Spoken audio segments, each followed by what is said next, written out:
네, 오늘 말씀 제목은 하나님의 지팡이입니다. 하나님의 지팡이라고 하는 제목으로 말씀 나누겠습니다. 몇 주 전에 한 달쯤 된 것 같은데요. 여러분 교회에서 체리 이렇게 뭐 잼도 드시고 뭐 체리로 뭐 이렇게 드셨잖아요.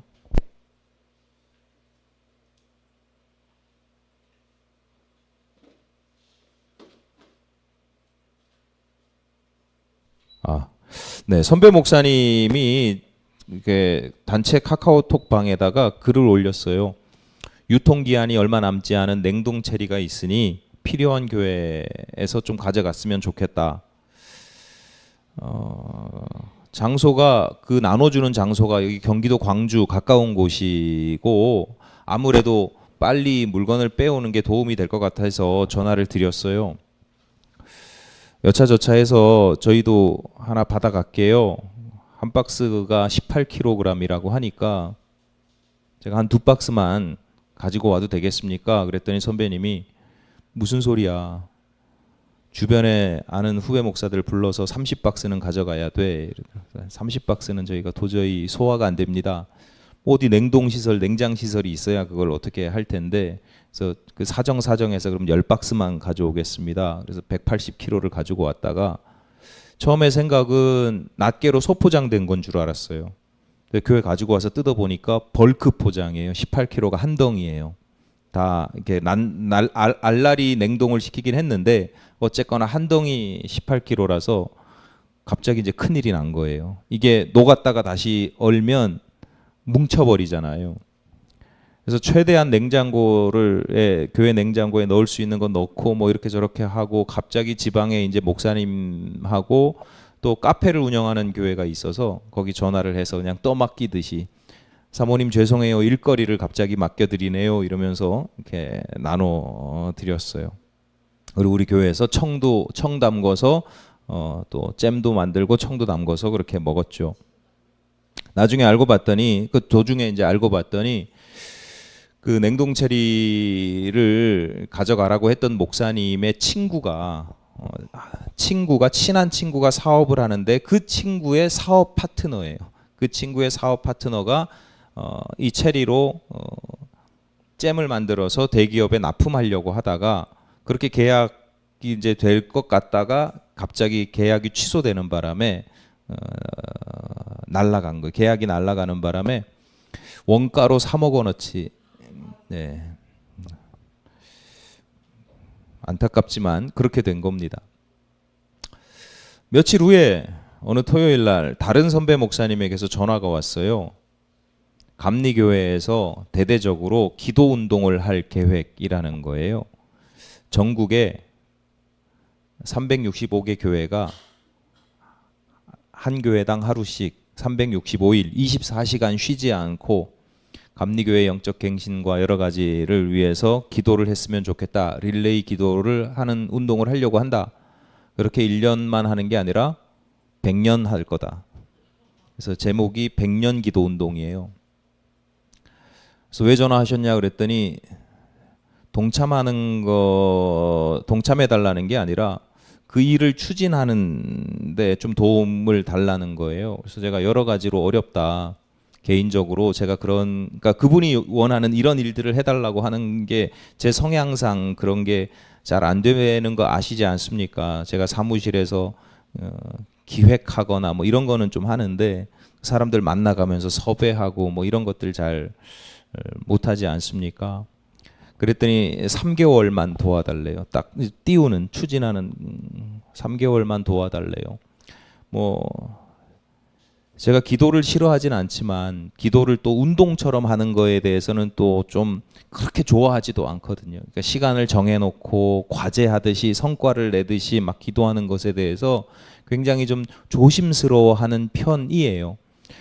진짜 기도가 될까? 뭐 이런 좀 이렇게 너무 예민해서 그렇긴 한데 그런 성향이 있어요. 근데 결국은 네 3개월 도와드리겠습니다 라고 했던 게 그 선배 목사님과의 관계 때문인 거죠. 오죽하면 저 같은 사람에게까지 연락을 해서 도와달라고 할까 이런 마음도 있고 또 뭐 여러 가지 그 관계 때문에 신뢰 관계라든가 친분이라든가 친밀함이라든가 뭐 그런 관계 때문에 차마 거절하지 못하고 도울 수 있는 데까지 돕겠다고 그래서 그냥 도울 수 있는 만큼 지금 돕고 있는 상황입니다. 감리교회 전체가 움직이는 운동, 1년 내내 진행되는 프로그램, 그리고 그것을 100년까지 하겠다라고 하는 계획을 세우고 진행하는 게요. 이게 결코 작은 일이 아니죠. 어마어마하게 큰 단위의 일입니다. 원가 3억 원어치 냉동 체리를 나누는 것도 결코 만만치 않습니다. 개인적으로 10박스 180kg 처리하는 것도 버거웠어요. 근데 그거를 수십 톤을 처리하시는 분도 있잖아요.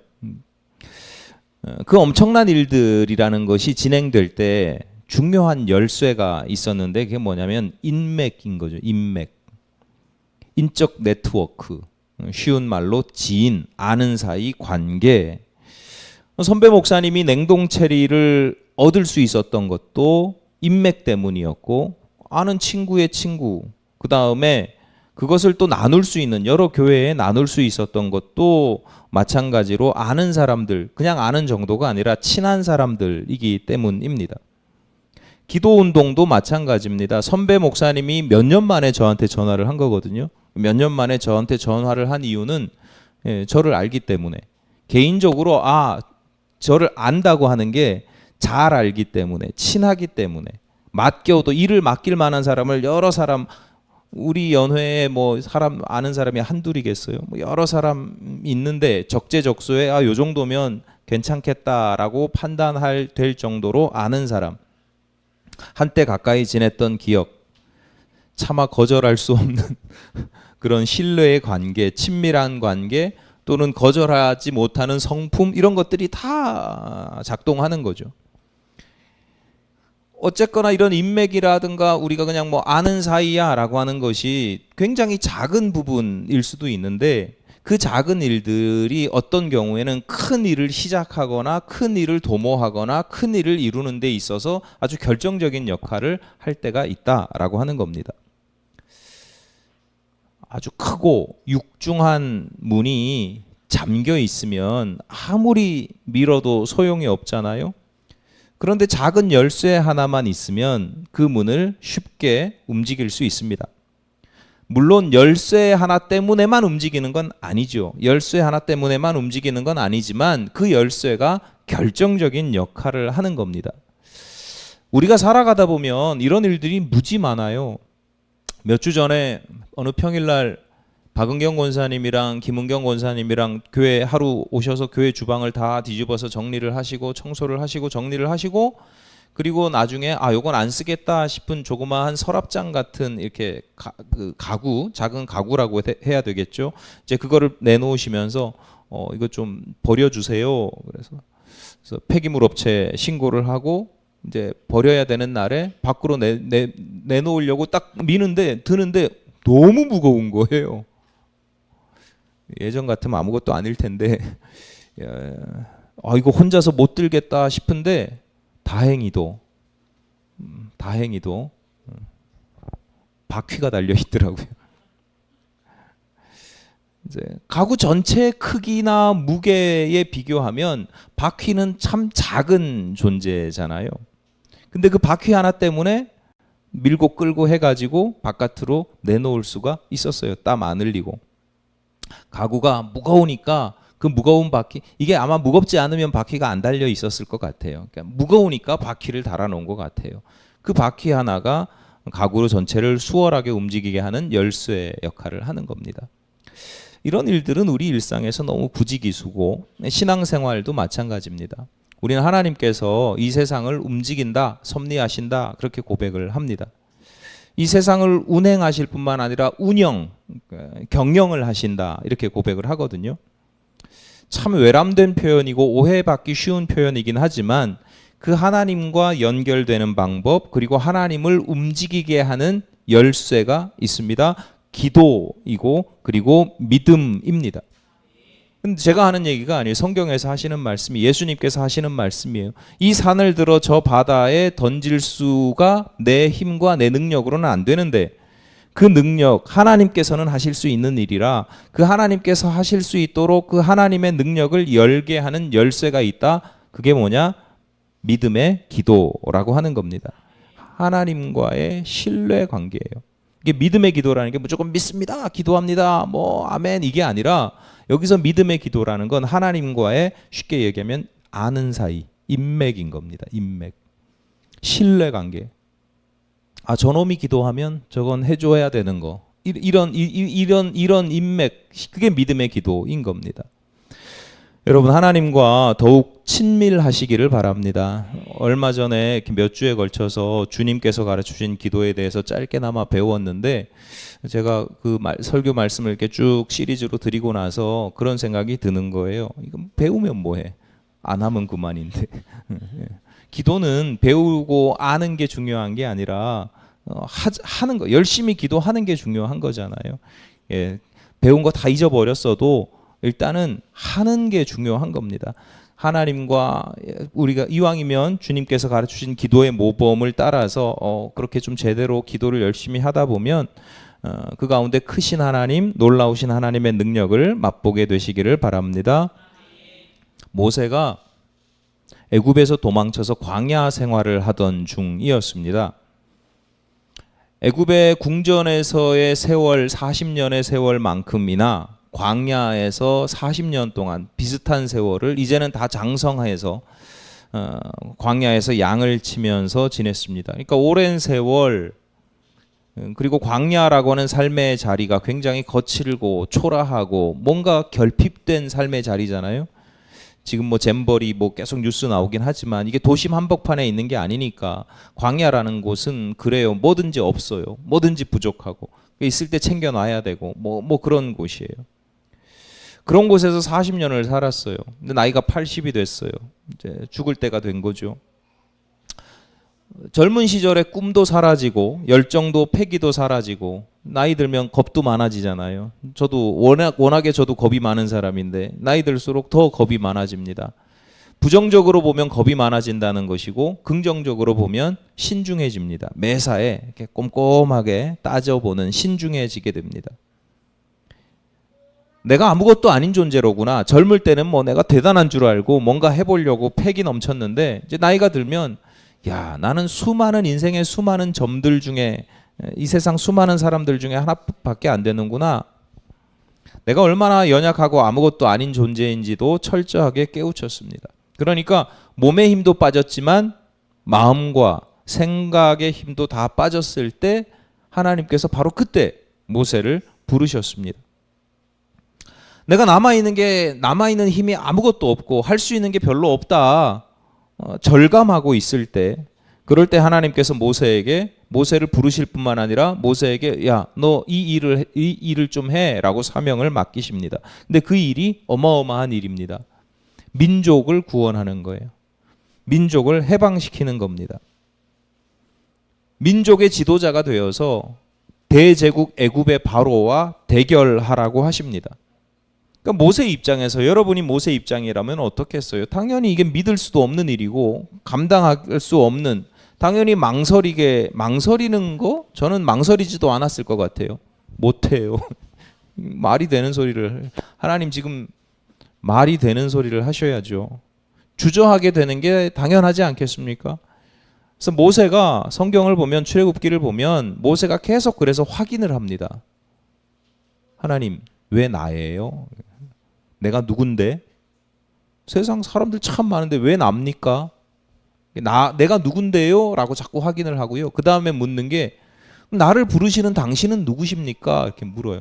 하나님은 누구신길래 왜 나한테 이런 일을 시키시는 하나님 도대체 누구십니까? 계속 묻습니다. 그리고 또 물어요. 다 확인이 되고 나서도 애굽에 있는 이스라엘 백성들이나 바로나 애굽 사람들이 내가 하나님의 명령을 받고 이렇게 왔습니다라고 이야기를 해도 누가 믿겠습니까? 안 믿을 텐데 그거 어떻게 합니까? 계속 하나님께 계속 따지고 확인하고 점검하는데 제가 예전에 성경을 읽을 때는 참 하나님이 시키면 하지, 이거 뭐 계속 이렇게 따지고 하냐 이렇게 생각을 했었는데, 자꾸 이제 나이가 들다 보니까 모세의 마음이 이해가 돼요. 그러지 않겠습니까? 여러분도 갑자기 민족을 구원하라 그러면 이게 계속 점검을 하고 따집니다. 그래서 하나님께서 모세를 계속 설득하시는 장면이 계속 나오거든요. 오늘 본문도 하나님께서 그런 모세를 설득하시는 장면 중에 한 장면이에요. 여러 장면들이 있는데 그 중에 한 장면이에요. 모세가 손에 지팡이를 들고 있었는데 그 지팡이를 땅에 던지라고 합니다. 땅에 던졌더니 그 지팡이가 꿈틀꿈틀 뱀이 된단 말이죠. 뱀이 막 오니까 모세가 피해요. 피하니까 하나님이 다시 그 뱀의 꼬리를 잡아라. 꼬리를 잡았더니 다시 지팡이가 됩니다. 오늘 본문만 읽으면, 오늘 본문 딱 요 장면만 읽으면 이 사건이 보여주는 주제가 아주 명확합니다. 하나님의 능력이에요. 하나님의 능력. 그러니까 이거 하나님의 능력을 분명하게 보여주시는 겁니다. 내가 누군지, 하나님이 누군지, 또 믿지 못하는 사람들에게 하나님의 능력을 보여주시는 거죠. 능력 보여주는 것만큼 확실한 게 어디 있어요. 그러니까 모세에게 당신의 신기하고도 놀라운 능력을 보여주시는데, 다른 지팡이도 아니고 내 손에 들고 있는 것이 무엇이냐. 그래서 모세의 지팡이를 가지고 하나님의 능력을 보여줍니다. 아주 쉽게 생각하면 이런 게 있어요. 마술사들 마술할 때 보면 자기가 무슨 가지고 온 거 가지고 막 할 때도 있지만, 관객들한테 그 뭐 지갑에서 뭐 10,000원짜리 하나 꺼내 봐 주세요 이러면서 하잖아요. 이건 마술사가 준비한 게 아니니까 이건 거짓말이 아닌 거죠. 분명히 네가 가지고, 야 이거 너의 지팡이야 뭐 이런 거죠. 무슨 조작이나 거짓이 전혀 없다는 것을 모세에게 확인시켜 주는 겁니다. 그러니까 모세에게 하나님의 능력을 분명하게 보여주시는 게 하나가 있고, 또 한 가지 더 중요한, 하나님께서 이 이적을 모세에게 베푸시는 더 중요한 이유가 하나 있는데, 본문 1절입니다. 모세가 대답하여 이르되 그러나 그들이 나를 믿지 아니하며 내 말을 듣지 아니하고 이르기를 여호와께서 네게 나타나지 아니하셨다 하리이다. 한층 신중해진 모세의 걱정은 나만 못 믿겠다는 게 아니고요. 나는 어떻게든지 그러면 믿겠다고 칩시다. 나는 둘째치고 이스라엘 백성들을 어떻게 설득시킵니까? 바로를 어떻게 설득시키겠습니까? 어떻게 믿겠습니까? 그랬을 때 하나님께서 지팡이가 뱀이 되는 사건을 보여주신 거예요. 그러니까 본문에서 지팡이가 뱀이 되게 하고 뱀이 지팡이가 되는 게 하신 것은 단지 하나님께서 모세에게만 보여주신 능력이 아니라 앞으로 모세가 이스라엘 백성들 앞에서 또는 바로 앞에서 보여주게 될, 또는 보여주어야 할 하나님의 능력인 겁니다. 내가 지금 이거 보여줬지? 이거 똑같이 가서 너 해. 그래서 너에게 나타나는 하나님의 능력을 너가 증명해야 돼 라고 예시를 보여주시는 겁니다. 여러분, 성도는 하나님의 능력을 맛볼 뿐만 아니라 보여주는 사람이고요, 보여주어야 하는 사람입니다. 성도의 정체성, 내가 어떤 성도로서 살아갈 것인가, 하나님 나 좀 하나님 능력 좀 보여주세요, 이게 아니라 성도는 나에게서 하나님의 능력이 나타나서 다른 사람들에게 보여주기를 원합니다, 이런 마인드를 가져야 된다는 거예요. 여러분, 아멘이 없잖아요. 왠지 알아요. 저부터도 누가 저에게 이렇게 말씀하시면 걱정됩니다. 왜? 나에겐 하나님의 능력이 있어요, 없어요? 없어요. 아니, 하나님의 능력을 보여줘야 되는데 나에겐 하나님의 능력이 없어요. 보여줘야 되는데 보여줄 게 없어요. 제가 무슨 돈이 있어요, 뭐 얼굴이 잘생겼어요, 뭐 무슨 설교를 잘해요, 뭐 기도를 잘해요, 아무것도 없어요. 제가 오죽하면 맨날 농담 삼아서 그러거든요. 농담 삼아서 나 병 낫게 해달라고 기도하면 교인이 100명 중에 한 사람이라도 확 나았으면 좋겠다고. 왜 하나님 기도를 안 들어주시냐고. 여러분, 나에겐 하나님의 능력이 없어요. 여러분도 마찬가지예요. 하나님의 능력이 없어요. 하나님의 능력은 하나님께만 있습니다. 여러분 분명하게 기억하셔야 되는 게 하나님의 능력은 나에게 없어요. 하나님의 능력은 하나님께만 있고 나는 그저 하나님께서 당신의 능력을 나타내는 도구일 뿐이에요.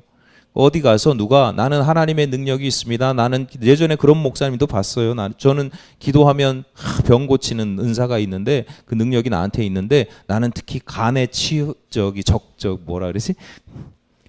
간 질병에 이렇게 뭐 적합 뭐 돼 있다고. 그래서 제가 사자구나. 하나님의 능력은 하나님께만 있고 하나님께서 그때그때 당신의 도구로 우리를 사용하시는 거죠. 하나님께서 당신의 능력을 보여주실 다양한 방법들이 있잖아요. 모세에게 다양한 방법으로 당신의 능력을 보여주실 수 있는데 굳이 모세의 지팡이를 뱀으로 변화시킨 것도 결국 하나님의 뜻이지 모세가 하나님 당신의 능력을 이 지팡이가 뱀이 변하는 걸로 보여주세요 이렇게 원하지 않았어요. 모세가 하나님 저에게 돈이 많아져 가지고요 그거 가지고 하나님의 능력을 보여주세요 이렇게 요구하지 않았다고요. 어떠한 것도 모세는 하나님께 이런 방식으로 당신의 능력을 보여달라고 요구하지 않았고 굳이 하나님께서 주장하시고 선택하신 방식이 지팡이가 뱀이 변하게 하신 거예요.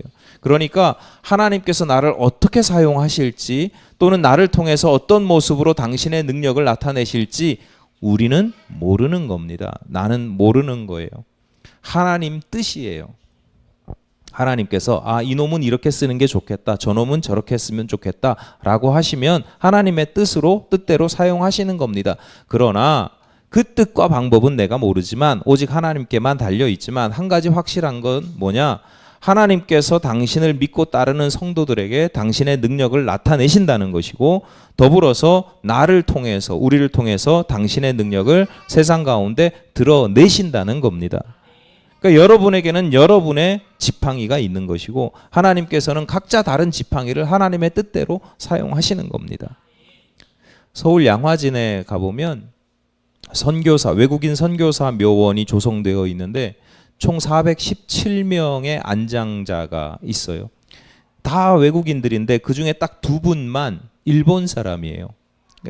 선교사 묘원에서 이렇게 거기 안치되신 분들 중에 상당수가 구한말이나 일제 강점기 때 이렇게 돌아가신 분들이 많은데 외국인 중에 딱 2분만 일본인인데 소다가이치라고 하는 분 그리고 우케노 다키라고 하는 부부예요. 부부.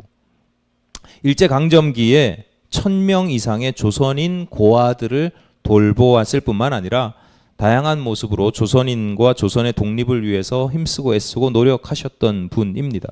업적은 나중에 시간상 살펴보시고 오늘 말씀드리고자 하는 것은 뭐냐면 이 남편 소다가이치의 일명 회심 사건이라고 하는 일이에요. 젊은 시절에 일본에서 이분이 젊은 시절에 온갖 방탕과 방황의 삶을 삽니다. 처음엔 안 그랬어요. 일본에서 옛날 사람이니까 한학을 공부하고 초등학교 교사 생활을 하다가 21살 때부터 이제 방탕을 시작하거든요.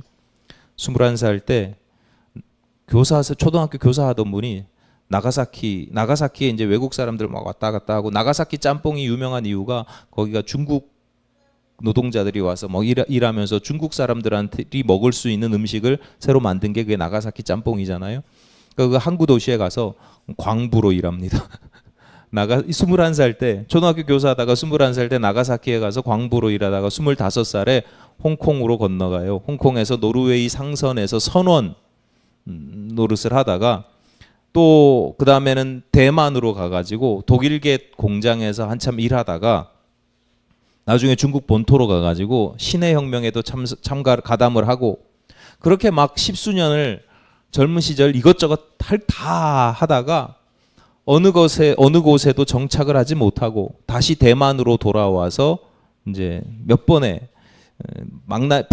망가진 삶을 살다가 몇 번 죽을 고비도 경험하게 됩니다.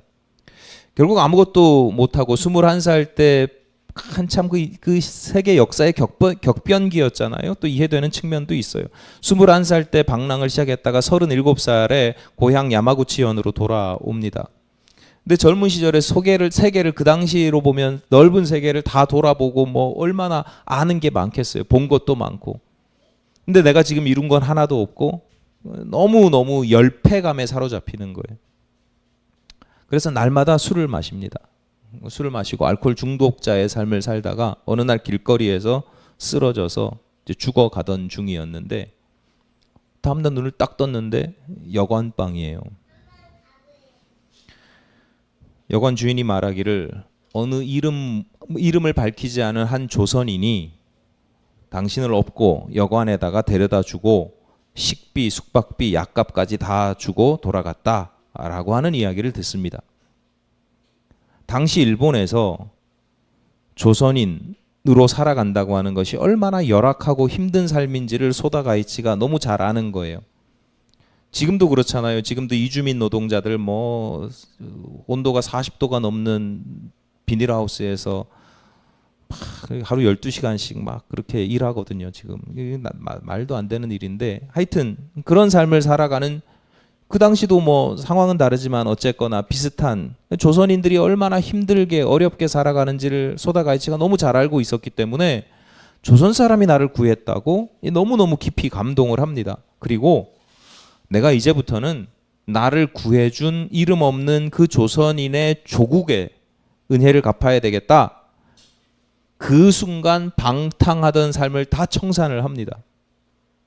그리고 대한제국, 당시 대한제국에 들어와서 YMCA의 전신인 황성기독교 청년회가 있었는데, 그 황성기독교 청년회에서 일본어 교사로 이제 봉사활동을 하게 되다가, 거기서 독립운동가 월남 이상재 선생님, 아마 이름은 다 들어보셨을 텐데, 월남 이상재 선생님을 만나고 월남 이상재 선생님이 전도를 해서 기독교인이 됩니다. 그게 1906년도의 일입니다. 기독교인이 되고 보니 자신이 경험한 회심 사건이 성경에 기록되어 있죠. 예수께서 비유로 들려주신 사마리아, 선한 사마리아 사람의 이야기가 거기 기록되어 있습니다. 여러분 한번 생각해 보십시오. 유대인들에게 천시받았던 사마리아 사람처럼 그 당시 제일 조선인들이 일본에서 얼마나 천대받고 무시받으면서 살았습니까? 그런데 예수의 말씀을 그저 비유로 받아들지 않고 내 삶으로 직접 나도 그렇게 실천했던 한 사람이 있었던 겁니다. 물론 그 사람이 누군지 모르기 때문에 그 사람이 기독교인이 아닐 수도 있습니다. 아니라도 상관없습니다. 성경의 시대에 사마리아 사람이 유대인이 아니었던 것처럼 이 조선인이 기독교인이 아닐 수도 있습니다. 어쨌거나 선한 사마리아 사람의 비유를 알고 있었던 기독교인이든 아니면 기독교인이 아니라도 내가 남의 나라에서 만취해서 쓰러져 죽어가는 일본인을 업고 여관에 데려다 주고 여관비, 식비, 약값까지 보태주는 거, 이거 결코 쉬운 일은 아니죠. 엄청나게 어려운 일입니다. 하나님께서 감동을 주셔야 되는 일이죠. 그런데 한번 생각해 보십시오. 이게 그러면 불가능한 일입니까? 내가 제일 조선인으로 살아가는데 나한테 신앙이 있을 수도 있고 없을 수도 있는데, 내가 선한 사마리아 사람의 비유를 알고 있을 수도 있고 모를 수도 있는데, 어쨌거나 내가 그 망나니처럼 길바닥에 쓰러져, 노숙자처럼 길바닥에 쓰러져 죽어가는 사람을 업어서 이렇게 약간 이게 하는 게 어려운 일이긴 해요. 불가능한 일이에요? 못할 일도 아니죠. 할 수 있는 일입니다. 불가능한 일이 아닙니다. 예컨대 굳이 비유하자면 지팡이가 뱀이 되게 하는 일은 아니에요.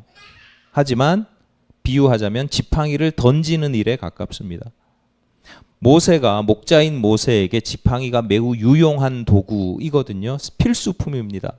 왜냐? 땅을 짚어서 그 노구의, 늙은이의 체중을 분산시키는 데 필요한 도구이기도 하고, 양떼를 지팡이로 몰아가는데 필요한 도구이기도 하고, 또 들짐승을 상대하거나 뭐 전갈이나 뱀이나 독충들이 있으면 그 지팡이로 이렇게 툭툭 쳐서 물리치는 데 필요한 도구이기도 합니다. 그 지팡이를 던져버리는 거, 내 손에서 떨어뜨리는 거, 버리는 거, 이거 쉬운 일은 아니지만 불가능한 일은 아니잖아요. 할 수 있는 일이잖아요. 못할 일이 아니거든요. 할 수 있거든요. 어렵지만 할 수 있는 일이거든요. 제1조선인의 일이 그런 거예요. 돕는 거 불가능한 일이야. 근데 어려워. 할 수는 있어. 근데 하기는 어려워. 그런 일인 거죠. 그 일을 했는데 그 일을 통해서 한 사람이 전적으로 회심을 합니다. 그 한 사람이 그걸 목표로 하지도 않았잖아요. 그 사람이 누군지도 모르잖아요. 그런데 조선을 위해서 헌신합니다. 3.1 운동으로 인해서 구속된 사람들이 있는데 석방하라고 운동을 벌입니다. 일본인이 그 석방하라고. 법정에서 유죄 판결을 내리니까 그 판사를 그 일본인이 꾸짖습니다. 제대로 하라고. 조선 사람들이 그렇다고 마냥 좋아합니까? 좋아하지도 않아요. 저 사람 분명히 일본의 스파이일 거야. 이중첩자일 거야. 오해하고 의심하고 이중인격자야. 뭐 이렇게 의심하는 사람들이 있습니다. 조선에 거류하고 있었던 일본인들은 좋아합니까? 좀 미친놈이지 저거. 조국의 반역자고 조선의 앞잡이고 그래서 끌려가서 조사를 받는 경우도 여러 번 있었습니다. 그럼에도 불구하고 꿋꿋이 자기 길을 걸어갑니다. 국가의 도움도 하나도 없이 지원금도 없이 뭐 누가 도와줍니까? 도와주는 거 하나도 없지요. 고아들을 돌보느라고 자기 적은 수입은 다 거기 다 아이들을 위해서 사용하고 그래도 모자라니까 매일 수레를 끌고 일본군 부대를 전전하면서 잔반 얻어와 가지고 아이들 먹이고 버려지는 군복 뜯어다가 주워서 뜯어다가 다시 아이들의 옷을 해 입히고 보육원 아이들이 뭐 늘 착하고 뭐 순수하게 순종하고 뭐 그렇게 잘 자라겠습니까? 사고 치고 뭐 이런 애들도 있잖아요. 경찰서에 잡혀 들어가면 가서 일본 순사들한테 손이 발이 되도록 싹싹 빌어가지고 끄집어 데리고 오고 그런 때도 아이들을 한 번도 혼내지 않았대요. 조선 고아들의 아버지라고 불립니다. 묘소에 가보면 그렇게 써 있어요. 아버지라고. 자애로운 아버지, 자부. 조선인 고아들의 자부라고 쓰여 있어요. 제가 가끔 말씀드리는데 예수님께서 많은 기적을 행하셨잖아요. 물을 포도주로 변화시키기도 하고 오병이어로 수천 명이 먹고도 남았습니다. 그런 기적들 보면서 우리 참 놀랍다고 하는데 그런 기적들보다 더 놀라운 일이 있죠. 사람이 변하는 겁니다. 사람 잘 안 변합니다.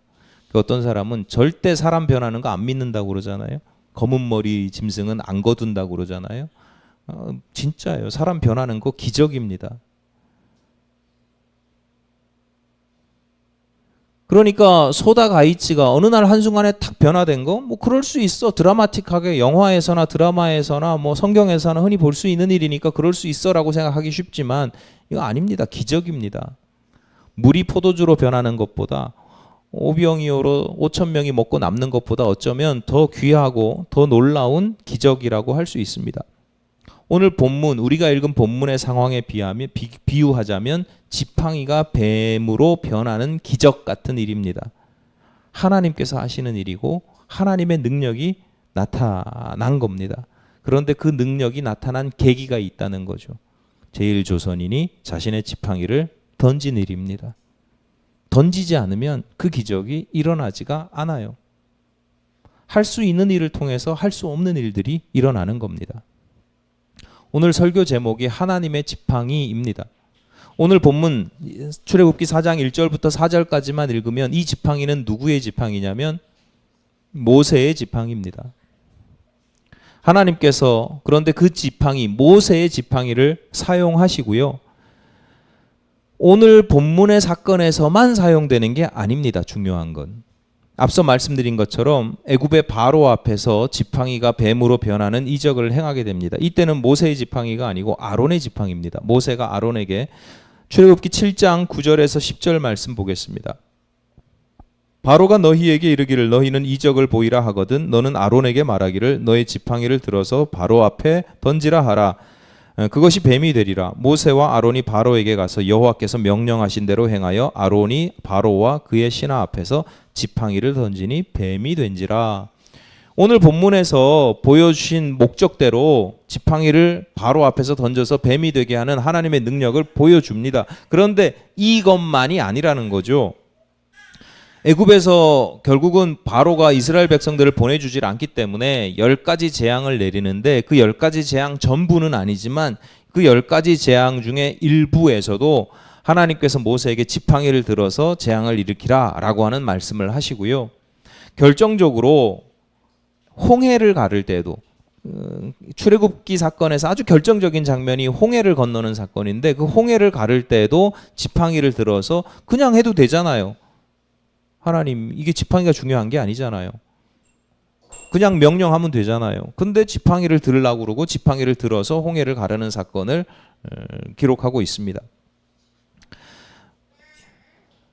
이게 그냥 그때가 아니고 이미 하나님의 계획 안에 있었던 겁니다. 출애굽기 4장 17절에 이렇게 말씀합니다. 너는 이 지팡이를 손에 잡고 이것으로 이적을 행할지니라. 그러니까 이제 광야에서 애굽으로 들어가는 모세에게 아직 이적을 행하지 않았어요. 이제 애굽으로 들어가는 모세에게 하나님께서 명령하시는데 이제 이 지팡이를 네 손에 들고 가서 이 지팡이로 이적을 행하라 라고 말씀을 하시고요. 모세가 하나님의 명령을 따라서 광야를 떠나 애굽으로 향할 때의 모습을 출애굽기 4장 20절에서 이렇게 기록합니다.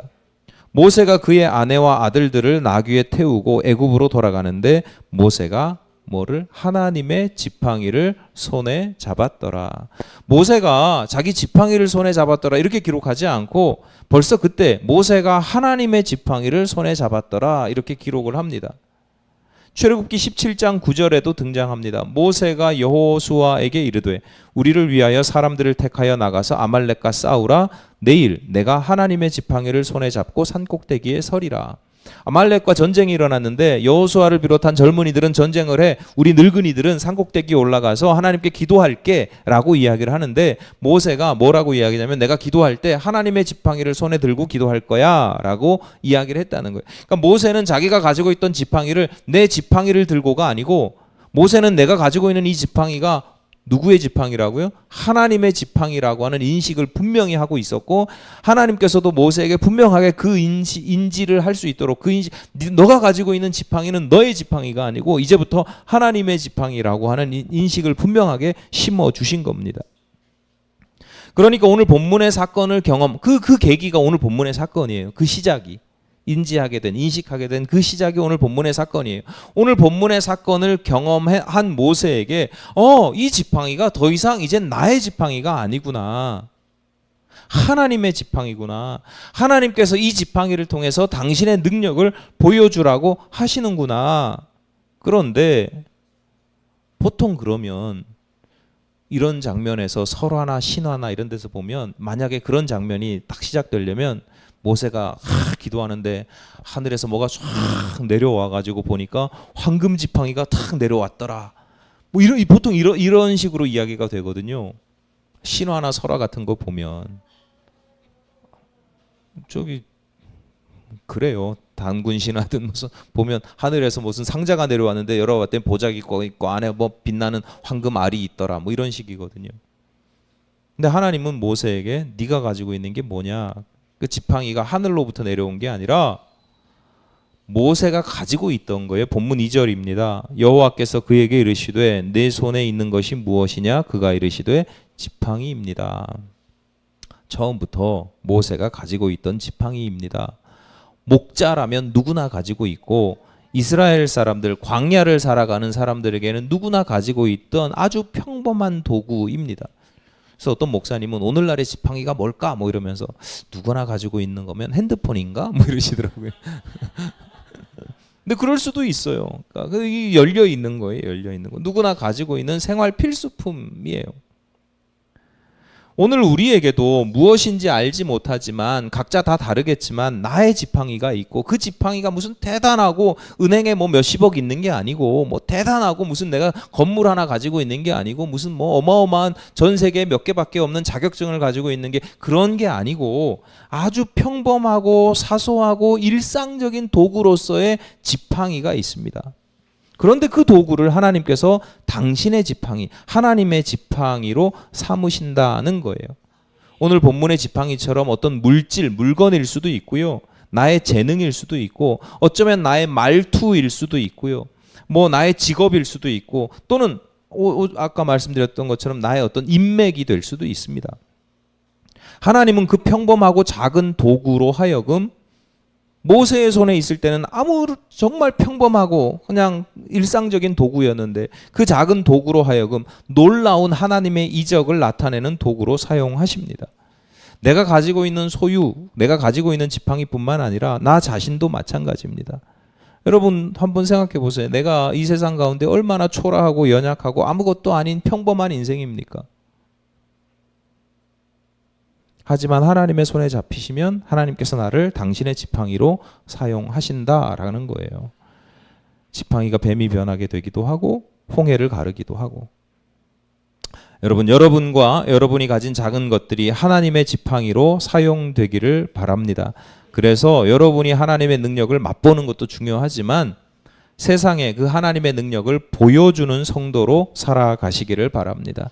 내가 내려놓는 지팡이, 내가 던져놓는 그 지팡이를 하나님께서 뱀이 되게 하시는 역사를 보여주시기를 간절히 바랍니다.